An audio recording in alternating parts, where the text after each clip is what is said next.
Hi, welcome to the Commercial Gas Engineer channel. I was working on a boiler, an Andrews water heater, and it was locking out on overheat. The unit was kettling, so I carried out the Billy basic checks, so venting it. I took the pump apart in my hand and made sure it was working. I checked the non-return valve and blew through it. I checked resistance on my 3 different thermistors. So despite isolating the system, the valves were still letting by. Here's another thermistor. I was meant to get about 10 kilo ohms, and I was getting round about that on both of them at 25 Celsius, and number 3 at the bottom. So in the end, once I took the pump off, you can see there was a bit of water around, but I dried it up. And then, so here's the non-return valve that I blew through, but the unit was just starting to roast, and you could hear it kettling, and the heat couldn't get away from it. The importance of having more than one boiler when they have critical services, if it's like a public building and the building's open and they need hot water, for instance, for the running of the building, tell them to have 2 boilers, for example. Tell them to have 2 pumps. That's why you have twin pumps in plant rooms. And because what will happen is when they stop working, the pumps or the boilers, they'll put you under pressure to fix it. Moving on to another job, I went to this job where they had no hot water. So this was due to a power cut beforehand or some other works taking place overnight, and then they had no hot water. So they said it was very essential for their business to have hot water. So I went there and checked, did a little recce. So this caught me up by surprise. Did you know on these Weissman boilers that you have this sliding door here on the case? Okay, so there's 2 sliding doors, left and right. Another thing that I've learned on this board is how to get into high and low. So you have to hold down this button here and then this button here at the same time.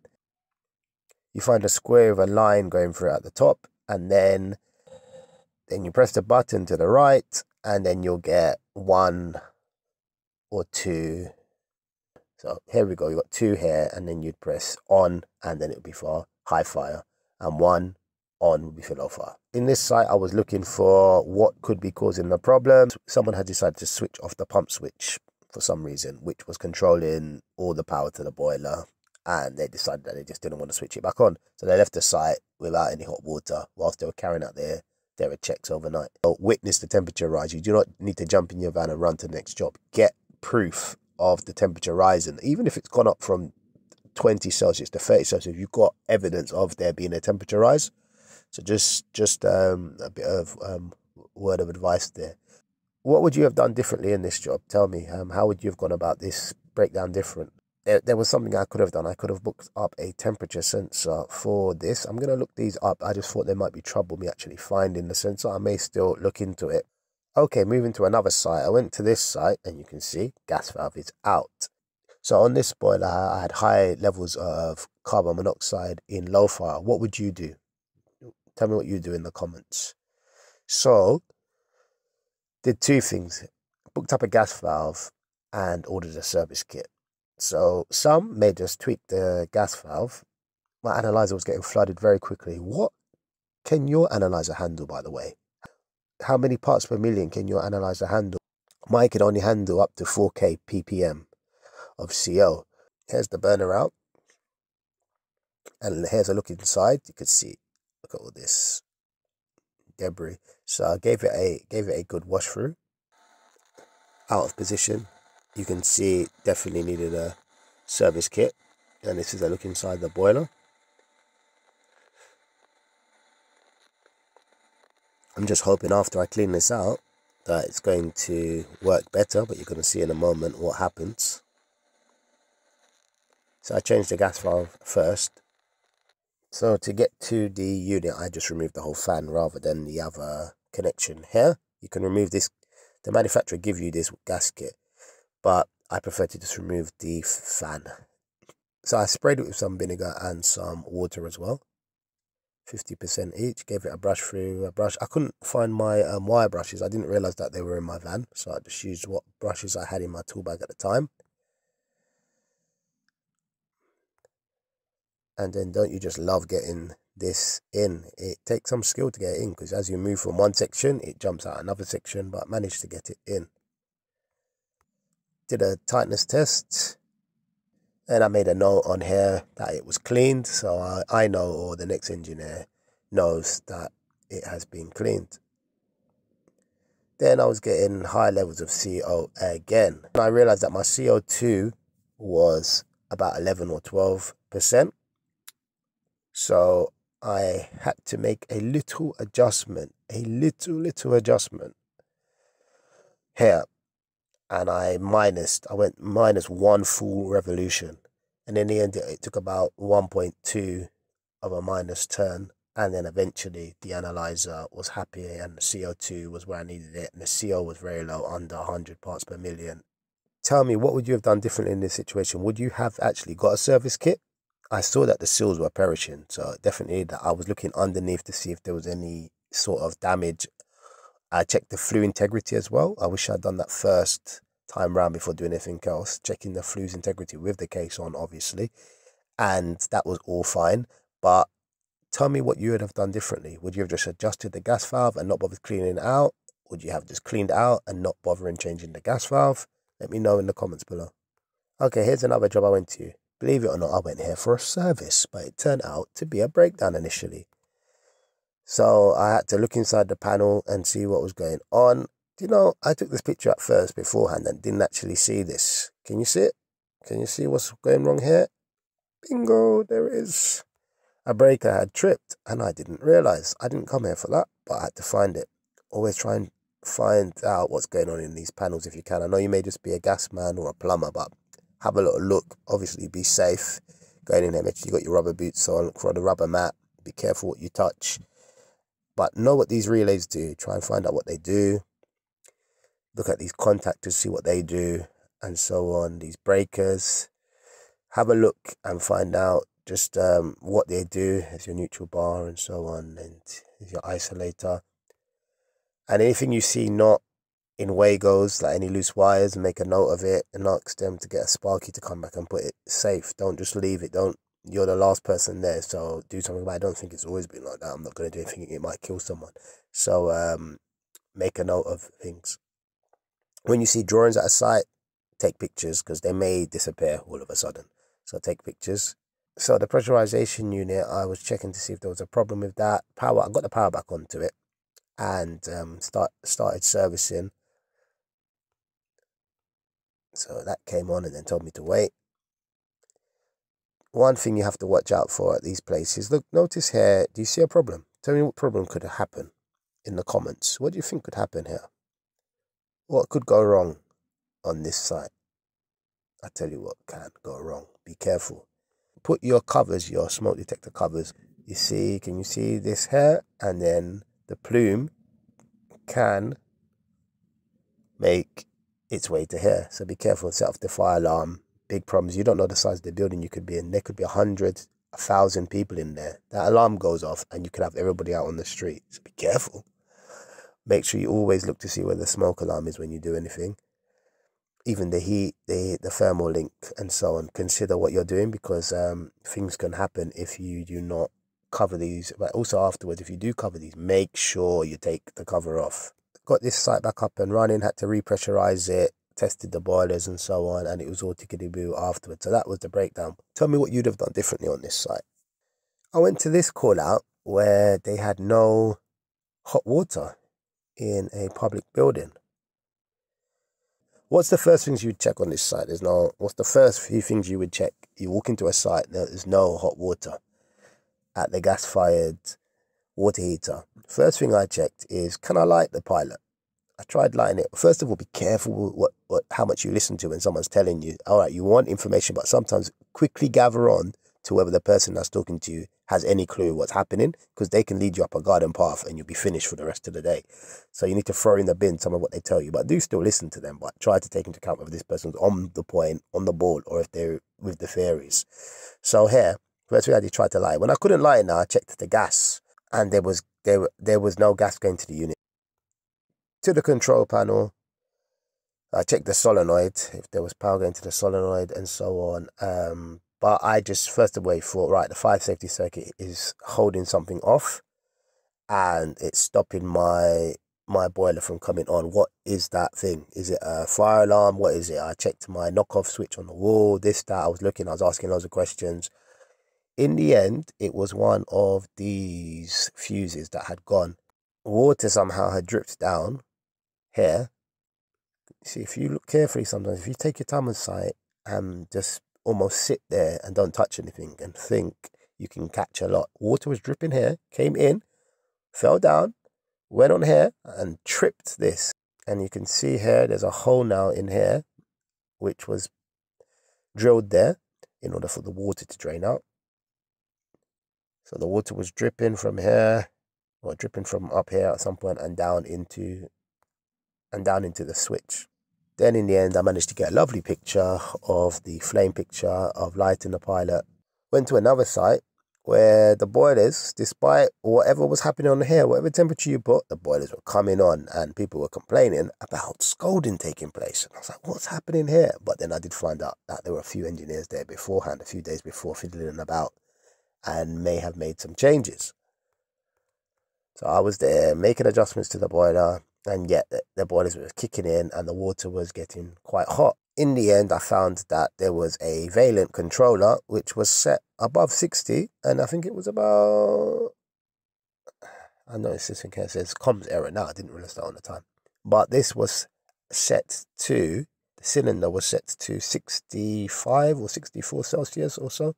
64, I believe, but that was still making it too hot upstairs for some of the residents in the building. So I turned it down to 60.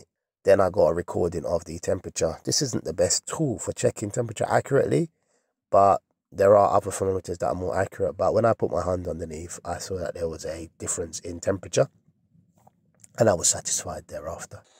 I went to another site and I was working on a Weishab burner, which was not working well in high fire. The COs were too high. I had to shut it off in the end because it was taking far too long to try and adjust the high fire. A lot of people find it hard to get these into high fire and low fire via the settings. There are other ways you can do it. I've explained it before via T6 to T7 and T6 to T8 for high fire. T6 to T7 is for low fire, but a lot of people don't listen. But nonetheless, anyway, I've made other videos on this if you look through on burners, how to get them into high and low. In high fire, this was pulling far too much gas, so it needs to be adjusted. In low fire, it was putting a lot less gas. Another site I went to, there was an emergent element, a 3-phase one, quite expensive, that actually was tripping the BMS panel. Nonetheless, I found it on when I went in here, and it's like it's been switched. If you're a Sparky, try to put a cable tie or something in here to stop someone turning this on too easily, because I saw that this was off, but there was no warning sign on it. There was nothing on here. If I didn't read the job notes beforehand, then I was in this plant room, but I shouldn't be. But if I was and I turned this on and I didn't know the full details, bang! And as you can see here, there's water inside. I don't fully understand if that's condensation or if there was water leaking in because it's damaged and corroded. What do you guys think about this? Tell me. Why was the water in there for? I don't understand. I reckon it was maybe condensation. Is that what caused it to trip? I ideally wanted to take these all apart. I wanted to take these off and check the resistance on it and see what the problem is. But I didn't do that.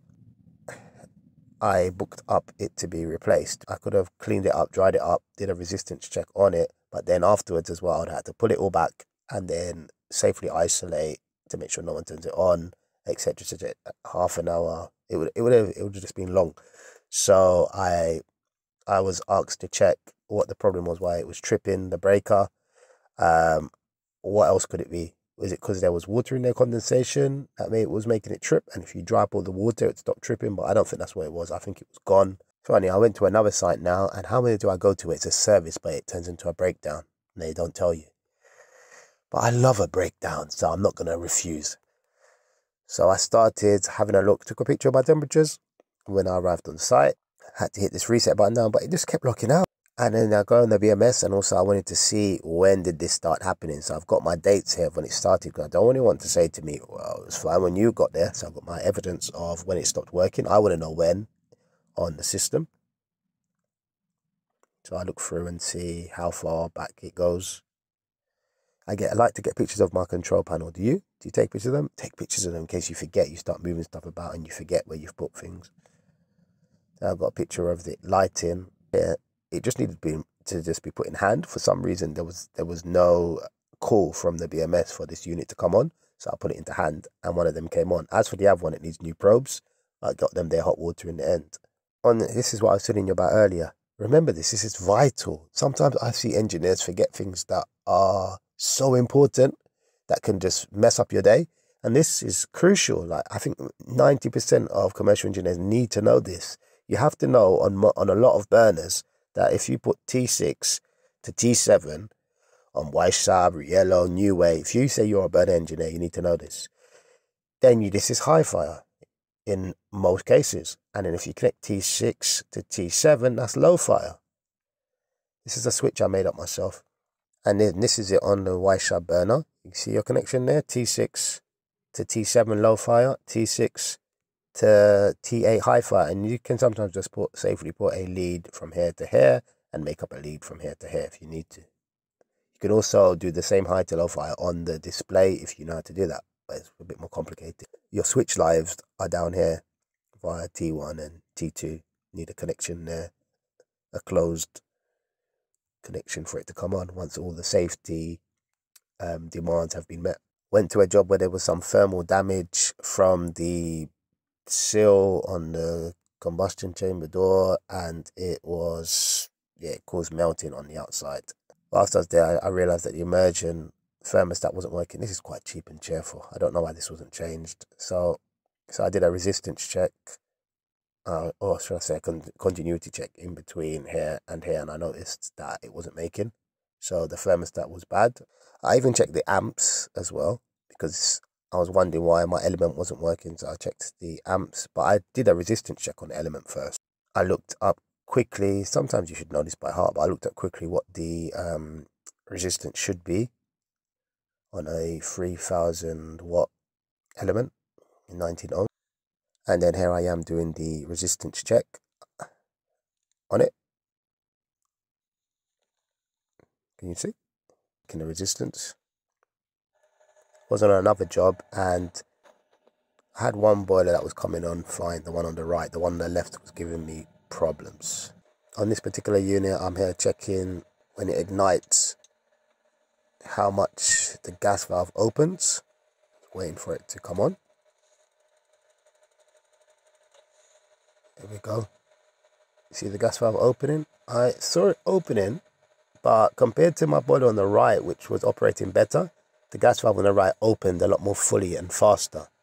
Here's my boiler on the right. It's about to start up. Do you see the spark on the outside? So I had to make an adjustment to this. It was my only boiler working properly, but it was sparking externally. I changed the leads around, I can't remember what I changed, probably the pilot assembly around. In the end, it stopped sparking on the outside. I was checking on here as well how quick the gas valve opens. You remember the boiler I just did on a while ago on the left, how the gas valve opened? Well, this one I wanted to compare to see, you see sparking there? But also at the same time, watch the gas valve, how it opens. So the gas valve opened fully and all the gas was gone. Taking the unit completely out and giving it a brush down. It's always good to do a local tightness test. You can see here I've got, on the gas train, I've got a leak. So I just tightened it up and sorted. So this was beforehand, before I repaired the leak, and I found that it was leaking before. So then I thought, that's dropping like a stone. What is that? In the end, what was it? It was the gas train. I noticed on this boiler as well, no one had put high and low fire. That's the lead there on this particular unit to get in high and low fire. You just remove the lead and you get a difference between your low and your high fire, and you check your burner pressure. So as you can see here in the manual, it tells you the ones on the end there, high/low control loop, closed for high fire. What would you have done with this gas meter if you saw it? If you saw it sold like this and corroded like this, would you leave it? What would you do? Tell me. In the same building, I used my cane sniffer. Has anyone got this? Has anyone got this cane sniffer? For some reason, no matter how many of them I get in my hand, they seem to snap the wand. I tried to keep them safe. They still end up snapping. But it still worked for me and helped me identify that underneath the gas valve there was a leak. What sniffer do you use? That's me carrying out a tightness test on it. It was quite a small drop, but nonetheless, even though it was a permissible drop, I don't like, even if I'm dropping 2 millibar and I'm allowed that 2 millibar depending on what meter I'm using this on, I'm not interested. I still want to sort it out. I'd rather sort it out and have no leak, especially if I know it's coming from within my boiler and I can do something about it. It's not like it was underneath a screeded floor or anything like that, but it's something that I can fix. And especially if it's clients don't need the services so much, that's when something is, even if it's slightly a problem and it's permissible, I'd still rather turn something off and sort it out there and then than leave it to the winter. That's the best time to shut stuff off that's even erring on the side of at risk or ID. I'd rather just shut something off, even if it's permissible. It's also good practice to leave printouts of your tightness test. I know it's a really good get out of jail card, so use the analyzer's options or the different options you've got to print in your tightness test. Found one of these units where the air pressure switch wasn't happy because the filters needed changing, so the air pressure switch wouldn't make and the gas wouldn't come on. So sizing up for these. There's the kitchen. There's the gas guard. The gas guard has to be satisfied. Came across this boiler where the boilers on the left and right were working, but the boiler in the middle wasn't working. And as I carried out my checks, it was locking out on ignition, and then I cleaned the condensate, and then I checked the gas valve to see if it was opening. And then I just wanted to see if it was opening the same speed or timing as the others, and they were, but maybe they weren't opening quick enough. But there are ways on here of checking the resistance on the gas valves on these Ideals. They do 2, so you have to check those that you got the right resistance on them, that they're opening at the right time. On this particular service, I didn't have enough time to check that. I was running out of time, so I booked up the gas valves on these, but there was nothing else really on there that could be stopping them from working, apart from also the service kit to go break in there and clean the unit out if it was filthy. I cleaned the probes, came across one of these units, and the flue was getting blocked. So here's the unit. Here's a look inside. Here it is here. Here's the muck inside. It really builds up, and then hey ho, the unit worked. So we've got some of these units here again. So you see these Andrews units flashing, and yes, they should have a few heat exchangers on them, unlike the other one you saw earlier in the video. So here I was, I don't know what I was doing here, but I think I was testing the pumps, see how they were operating. But I think there was no call yet for the pumps to come on as yet. That's why you could see them spraying. They weren't circulating. Then I went to a site which basically wanted to isolate the heating from the hot water. What would you do if you go to a site? I guess you can't see the setup, but what would you do on the pumps? So let me just show you a quick clip of that particular plant room that had the problem, so you can get a better view. There's a few options. You could also isolate the pump. So here's the system, and you've got the boilers on the right there in a moment. I came to help a colleague out on this one. So here we go. Got the pump there. The VT pump is there. You could just isolate the valves. You could turn the pumps off, should I say, then isolate the valves. Because sometimes some valves can just, even though you turn pumps off, sometimes you can get a bit of creep by, but it's unlikely that's going to happen. Once you turn the pumps off, that should do it. They shouldn't get much water. And then here on the panel, they've got a time clock and all that. Hot water service time to switch. I mean, you can have a play with that, but really, one flick, one switch. There you go. And then that will get off the heating. Thank you for joining me. Until next time. Bye.